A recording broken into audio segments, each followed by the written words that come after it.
Heading into this week, a lot of the meta is the same. A lot of the new maps are really high ground type maps, so we've swapped up and play a lot more Echo. Our opponents this week were London and then 2 days later Washington. Those are two interesting opponents because London is very willing to play Rhine, Brawl, stuff that nobody else plays. So there's really no way to practice against it. Kind of how you have to beat it is your own thoughts. There's no way to really test it essentially. So I think going into that London match, we spent a lot of time thinking about where we want to take fights, how we want to play against it, what we want to play against it, without ever actually having to play against it. We had a few different options. There's different ways to beat it. We were thinking about diving it with an Echo.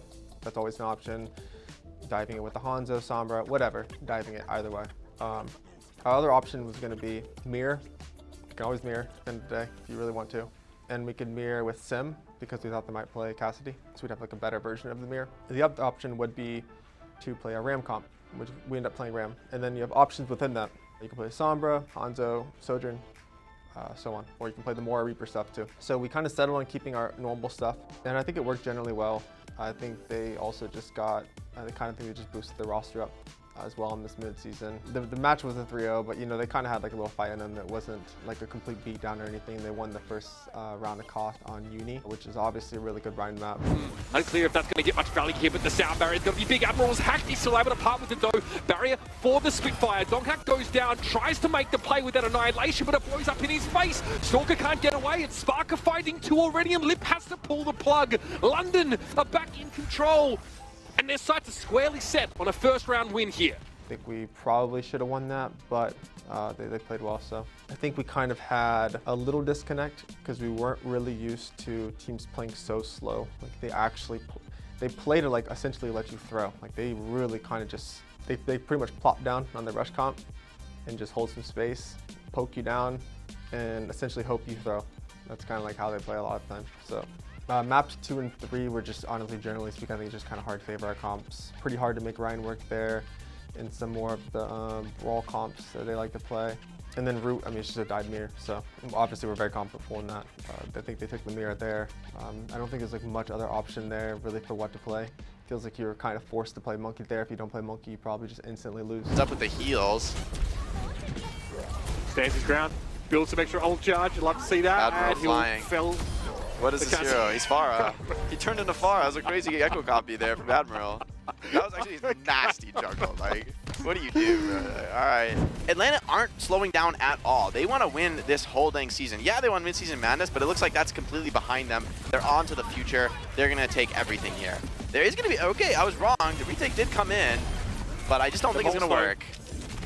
Now, Landon getting torn to shreds. Stalker again adding to his tally, make it 3 in that fight. Stalker ends the map at 10-0. And then after the London match, going into the DC match, we had 1 day of practice. I think seeing Justice lose to Shock didn't change anything for us. What you play one day doesn't mean what you'll play the next day. Since they lost, I think that's more of a reason to not overthink it too much, because that means they're probably going to change stuff as well. So I don't think we really changed much. We didn't overthink it too much. We know Shock has some good players, so of course they have upset potential. The first 3 maps are very, very, very, very hard dive maps. Really good echo maps, maybe a little bit of Sombra here and there. We really practiced and worked in that mirror. We got some good reps in, some good practice. We know DC, we know they like a lot of brawl stuff. We were really confident that we could win the dive mirror, so we knew that there would be a pretty good chance that they play some weird stuff maybe, and they obviously did. I actually liked some of their stuff in Ilios. I thought it was pretty creative. Pretty good comps in general. I think actually they would probably beat nearly every team with this comp, so I actually respect that. It was pretty interesting to see. It's kind of like a cool matchup there. Obviously we took Ilios, and then going into Nimbani, that's like one of those maps to where it really feels like you kind of have to play Monkey as well. They tried to make the Rhine work, kind of to catch us off guard. Feels like everything needs to go perfect on their end for that to work. Speaking of cheese, I'm here for this. Normally I wouldn't be certain of this, but you roll out that top with the Bastion transform. This is hard to stop. Thanks. So it's just all about a TP game. They're now after Fielder, just a ring around the rosy. Fielder's trying to escape, still living. Not quite for long enough though, but Chio is more support, more damage coming out from the supports right now, the Atlanta Rain, than anybody else. This cheese ain't working on the Rain. Kind of back and forth map. I think we're just kind of generally more comfortable in the mirror, so it worked out for us. And then Gibraltar, same thing, pretty much mirror dive. We've been playing that map a lot, practicing a lot. They've changed the map up. So we were really comfortable on that map as well. So yeah, I think going into this week, we were really just generally speaking very confident. A lot stayed the same. We've already like grinded out a lot of little nitty-gritty stuff within this meta. We were in a good spot this week. And then obviously, I mean, a 6-0 weekend, you can't complain. So that would be, what, 10-0? Strength to finish that kill. And, oh my God, it's all over, man. 3-0 for the Atlanta Reign. The Justice, their shield on the floor, sadly. With the Reign kind of towering above them and towering above the rest of the Overwatch League right now. I mean, 10-0 this season so far. You have off day tomorrow, and come Monday morning, it's everything is about Outlaws in Toronto. Like, nobody else matters, only about them. I don't care about a single other person.